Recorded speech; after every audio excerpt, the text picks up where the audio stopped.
possível identificar, como que eu, enquanto um profissional tentando recolocação, identifico isso? Vou dar um exemplo do contrário, né? A gente está com vagas abertas, enfim, tem o nosso processo seletivo aqui, utilizamos headhunters para contratar, e é um desafio entender se os valores, se a cultura, se os propósitos daquele candidato legitimamente batem com os nossos. Porque, no final do dia, são questões subjetivas que estão implícitas ali. Eu não sei falar o que é eu sei falar porque tem o texto, né, do nosso propósito, a gente tem o texto, mas eu não sei tangibilizar na profundidade necessária o que é ser um liver, sabe? Uhum. E aí a gente fica naquele papo. Eles têm, esse candidato tem a cara da live, esse candidato não tem a cara da live. Mas eu me incomodo muito com isso quando o Headhunter me traz isso, porque a cara da live é muito subjetivo e é difícil. Na prática, eu tenho cada vez mais estou cada vez mais me convencendo de que a gente só consegue captar isso depois que contrata. É com 3 meses de trabalho que a gente, no fundo, vê isso. Consegue sentir, né? É impossível ter certeza durante o processo seletivo. Agora, me colocando sob a perspectiva do outro lado, muitas vezes o candidato não pode errar, né? Porque eu não tenho 3 meses. O que eu faço 3 meses depois? Começo tudo do zero, eu preciso pagar minhas contas e tal. Então, como é que eu faço para identificar se existe fit cultural mais objetivamente durante o processo seletivo? Olha, já tem até uns testes de fit cultural para ser aplicados. Então, inclusive, vários assessorados que passaram por mim passaram por esses testes. Então, tecnicamente foram aprovados, tudo isso, mas a última proposta é ter um teste, são perguntas que a pessoa vai respondendo. Tá? Então, o que ela gosta de fazer, o que ela acredita, qual é o propósito de vida dela, o que ela já fez de coisas extras, né? Então, por exemplo, trabalho social, ou então escrever um livro, ou então o que ela frequenta. Então, por exemplo, uma exposição, se ela gosta disso ou não, se ela gosta de pressão, trabalhar sob pressão, entregar as coisas dentro do prazo. Então, são uma série de perguntas que a pessoa vai respondendo e que você vai sentindo se aquilo tem a ver com vocês ou não. Mas perguntas abertas, né? Perguntas abertas, não é sim ou não. Tá? É um bate-papo realmente que você vai tendo, que você vai sentindo que a pessoa vai... que ela tem o propósito ou tem o perfil para trabalhar com vocês ou não. Isso para o lado da empresa. Isso. E como que o candidato faz isso para avaliar se a empresa tem o perfil que ele gostaria? Bom, primeiro eu acho que é importante ele conhecer um pouco a empresa, quanto tempo a empresa está no mercado, o que ela faz, quais são os objetivos, qual é o propósito, quais são a cultura. Hoje, através do LinkedIn, você pode chamar lá pessoas e falar assim, eu estou vendo que você trabalha há tanto tempo, o que você acha, por que você foi trabalhar aí? No processo seletivo, às vezes a pessoa vira até para o entrevistador e fala assim, e o que te trouxe para cá? O que faz você ficar aqui tanto tempo? Porque ele também pode escutar isso. Tá? Então, é uma pergunta que muitas vezes fala, entendi, então os valores, ou então o desafio, a forma com que a empresa me trata, né? Tudo isso faz com que a pessoa comece a ter aquela noção de onde ele está indo, para onde ele está indo. Tá? Bem mais difícil do que no passado, você, para conversar com as pessoas, não, uma excelente empresa, super tradicional, pode ir. Paga as contas em dia. Paga as contas em dia. Eu nunca me esqueço que eu participei de um curso na Espanha, um período, muitos anos atrás, e a gente foi visitar uma empresa de automotiva. E uma das perguntas que nós fizemos foi assim, quais são os benefícios? Aí o diretor virou para nós e falou assim, benefício? É o salário no final do mês na sua conta. Né? Então, assim, e olhe lá, e não me falte, não me chegue atrasado. Né? Então, é bem diferente. E aí você vai sentindo o que as pessoas acham. Então, conversar com uma pessoa que está há 3 meses na empresa, ou que saiu da empresa, ou então que está há anos lá, por quê? Tá?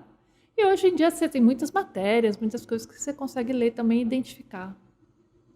Eu acho que esse é um ponto realmente bem difícil, né? Porque é quase que um namoro indo para um casamento. Tudo bem que não precisa durar tanto tempo, né? O casamento a gente quer que dure para a vida inteira, né? Mas você contrata uma pessoa, né, de certa forma, e a pessoa tem 1000 perfis, 1000 vontades, gostos e tal, e você alinhar, sabe, o seu sonho, o sonho que você tem como seu negócio, como o que você trouxe, e a pessoa comprar esse propósito, sabe, sei lá, eu entendo que você vai tentar disseminar esse propósito para o maior número de pessoas possível que estão ao seu lado, mas a pessoa entender e falar, poxa, olha que sonho legal, vou sonhar isso junto com você.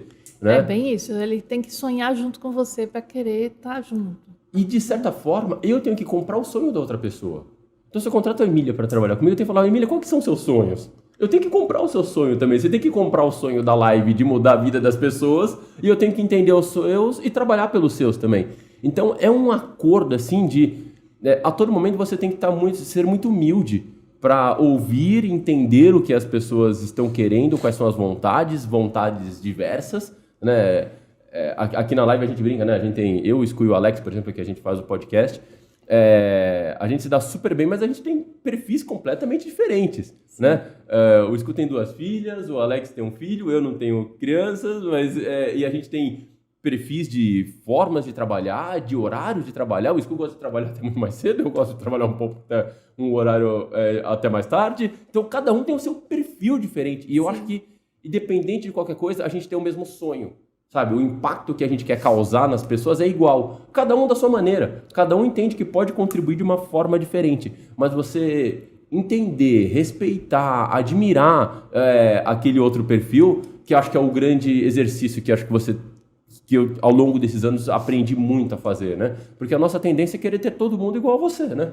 Nossa, eu acho que aí você fica sempre na mesma, né? Você fica dando volta sempre na mesma situação. Assim, perfis diferentes que complementam o trabalho, né?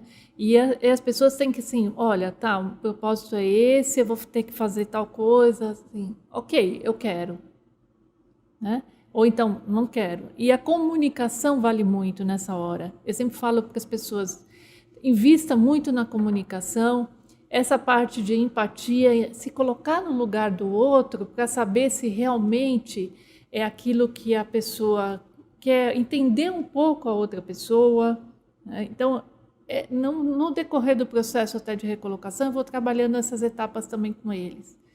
Procure entender um pouco o que a outra pessoa quer. E na hora que você vai fazer entrevista também, uma situação muito importante é aquela pessoa com quem eu vou trabalhar, eu me identifiquei. Eu achei, puxa, que bacana, que máximo, ele tem... Essa conexão tem que existir, né? Tem que existir, porque assim, você vai trabalhar 20 horas por dia, um ano inteiro, o tempo todo você vai estar junto. Então, se não tiver essa conexão... Isso é muito louco, né? Porque eu li, não vou lembrar a fonte agora, mas faz um tempinho, que a maior parte dos desligamentos voluntários que ocorrem é por conta de conflito líder-liderado. Sem dúvida. Tá tudo alinhadinho, sonhos os mesmos, mas no dia a dia, no relacionamento do dia a dia, não há empatia, não há um trabalho em conjunto adequado e acaba com a... Nossa, isso ocorre muito, muito. E é aquela coisa que, assim, eu pergunto, mas por que você acha que está acontecendo isso? Porque na hora que eu fui fazer a entrevista, eu falei assim, bom, as coisas vão mudar. E esperava. E não muda. Não muda. Eu falei, então, nessa hora que eu preparo eles também, olha, se você não tiver empatia com a pessoa do outro lado, esquece. Não vai acontecer. Tá? Porque você vai ter que... Ele vai te passar coisas que você fala, não concordo, então o ponto de vista dele... você tem que estar junto com ele, pensando junto e comprando o que ele está te falando também. Então, esse posicionamento é muito importante. Então, às vezes, as pessoas até gostam da empresa, gostam do propósito, gostam da posição, mas voltam e falam assim, Emília, eu não tive empatia com a pessoa, e agora? Agora vamos para o próximo. Então, agora você vai declinar da posição e vamos continuar procurando. Não aceite aquilo que você não quer, porque daqui a 6 meses você está no mercado de novo. Agora, eu concordo com tudo, assim, não tem como não concordar, é perfeito, mas na hora de executar é muito difícil. E aí cai no queria ir pela linha dos vieses, assim. Porque imagina o seguinte, nós estamos... Quanto tempo que está aberta a vaga de dev aqui na live? Nossa, acho que nunca fechou, né? Mínimo um ano aberto, certo? Aí vamos supor que eu chegue um candidato que a gente faz o teste técnico e ele arrebente, assim, sabe? O que ninguém está conseguindo fazer em um ano, ele entende da linguagem que a gente usa, da plataforma que a gente usa, ele integra tudo, arrebente no... Legal. Salário bate, tudo bate. Aí eu vou para a entrevista para identificar fit cultural. Você concorda que minha tendência é... Aceitável. Ah, Esse vai, né? entendeu? A minha tendência é ser muito menos críticos com esses níveis de avaliação que são subjetivos, né? Do que uma pessoa que eu nem tenha visto o teste, por exemplo. E do outro lado, a mesma coisa. Pô, eu queria entrar naquela empresa porque é meu sonho trabalhar lá, o salário é fantástico, eu tô precisando pro dia seguinte do recurso e tal. Ele tende a avaliar a empatia com o seu liderado de uma forma diferente se não tivesse pressionado por essas questões, né? Bom, eu acredito que nessa hora é aquela coisa assim, bom, vamos fechar o olho e vamos embora. Né? Se eu estou precisando desse profissional aqui, mas você tem que saber que você vai correr alguns riscos. Né? Então, pessoa que pode ser que fala assim, olha, meu horário de trabalho termina às 6 horas. Depois disso, não conte comigo. Tá? E aí você precisa do trabalho no dia seguinte. E a sua equipe está acostumada a trabalhar à noite para entregar tal, isso, aquilo. No dia seguinte você vai estar nervoso, preocupado, porque ele não entregou. Ele chega super satisfeito no dia seguinte. Bom, então vamos continuar. Não, meu caro, era já para estar pronto. Tá? Então aí você começa a entrar numa situação que eu acho que é meio complicada, mas às vezes a gente tem que correr o risco. Eu já passei por situações assim, quando eu era executiva, que falaram assim, não, eu quero porque eu quero esse profissional e é esse profissional que eu quero. Gente, não é porque ele está vindo de uma multinacional famosa que vocês vão querer. Eu vou entrevistar. Entrevistei e falei assim, ó, e ele era uma empresa que o pessoal tinha que ficar no final do mês até tarde fazendo os relatórios para entregar tal. E eles já sabiam. Era um pessoal muito jovem, já sabia, ficava numa boa. Eu falei, olha, é o seguinte, essa pessoa não vai ficar no final do mês fazendo relatório. E isso eu mandei um e-mail para México, Estados Unidos, Brasil, todo mundo. Olha, vocês estão querendo essa pessoa que está vindo da tal empresa? Ele tem esse perfil e ele não é um perfil que fique aqui depois da meia-noite. Não, porque depois nós da meia-noite, hein? Não, a molecada passava a noite.